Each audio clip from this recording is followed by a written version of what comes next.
హైదరాబాద్ దగ్గరలో మీ dream home కోసం ప్లాట్ కావాలా? ఇప్పుడే బుక్ చేసుకోండి సురక్ష ఎలైట్ లో. Bandara Virala ORR exit number 10 దగ్గర ప్రీమియం విల్లా ప్లాట్స్. మీ కలల ఇంటికి సరైన location only at Suraksha elite. Anantapuram జిల్లాలో ఒక వింత ఫిర్యాదు పోలీసులను అవాక్కయ్యేలా చేసింది. సాధారణంగా భూతగాదాలు, చోరీలు లేదా గొడవలపై కేసులు చూస్తుంటాం. కానీ ఇక్కడ సీన్ రివర్స్ అయింది. మటన్ ఉడకలేదంటూ అమినోడిపై కేసు పెట్టాడు బాధితుడు. ఏకంగా వండిన గిన్నెతో సహా పోలీస్ స్టేషన్ మెట్లెక్కాడు.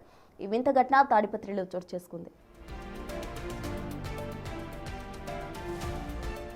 ఉగాది పండుగ పూట మటన్ ముక్కతో విందు భోజనం చేద్దామని ఆశపడ్డాడు తాడిపత్రికి చెందిన సోడాల హాజీ.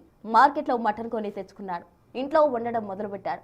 అయితే కుక్కర్లో పెట్టి ఏకంగా 20 విజిల్స్ వేయించినా ఆ మాంసం ముక్క మెత్తబడలేదు. ఎంత ఉడికించినా రబ్బరు ముక్కలాగే ఉండడంతో సదరు వ్యక్తికి చిర్రెత్తుకొచ్చింది.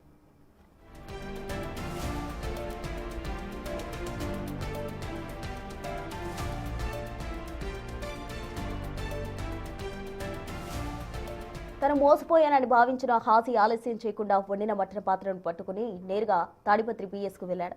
తనకు ముదురు మాంసం అమ్మి మోసం చేసిన వ్యాపారిపై కేసు నమోదు చేయాలని పోలీసులను కోరాడు. గిన్నెతో సహా వచ్చిన బాధితుడిని చూసి పోలీసులు ఒక్కసారిగా షాక్ తిన్నారు. చివరకు అతనికి నచ్చజెప్పి ఇంటికి పంపించడంతో పోలీసులు ఊపిరి పీల్చుకున్నారు.